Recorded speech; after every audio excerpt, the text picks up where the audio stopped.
नाज़रीन, Telangana news today की खबरों में आपका खैर मक़दम है। आइए देखते हैं चंद तफसीलात। रियासती हुकूमत मुसलमानों को तरक्की के लिए संजीदा नहीं। 2018 से अक़लियती मालियती कॉरपोरेशन की कारकर्दगी सिफर। मुसलमानों में बढ़ती बेरोज़गारी और महंगाई से 80% मुसलमान कर्ज के बोझ तले दबे हुए हैं। तेलंगाना में मुसलमानों की माशी हालत बिगड़ती जा रही है। रियासत की 80% मुसलमान कर्ज के बोझ तले दबे हैं।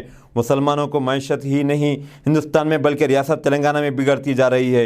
मुसलमान जो 2 वक्त की रोटी कमाने ऑटो रिक्शा ठेला बंडी मजदूरी कर रहे हैं, महंगाई की वजह से कर्ज के बोझ तले दबे जा रहे हैं। इस पर रियासती हुकूमत 2015 से मुसलमानों के लिए कर्ज जात बंद किए हुए है।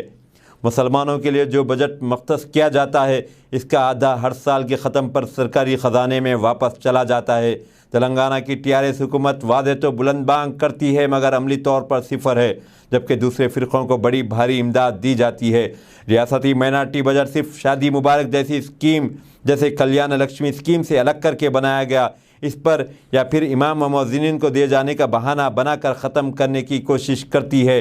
मुसलमानों के लिए चंद स्कीमों का ऐलान किया जाता है, जबकि कमज़ोर तबके को अक्सर नज़रअंदाज किया जाता है। आज मुसलमान बेरोज़गार हैं, इनको रोज़गार की ज़रूरत है। जबकि हाल ही में अक़लियती मालियती कॉरपोरेशन के सदर नशीन ने ऐलान किया कि बहुत जल्द सब्सिडी पर कर्ज़े जात दिए जाएंगे।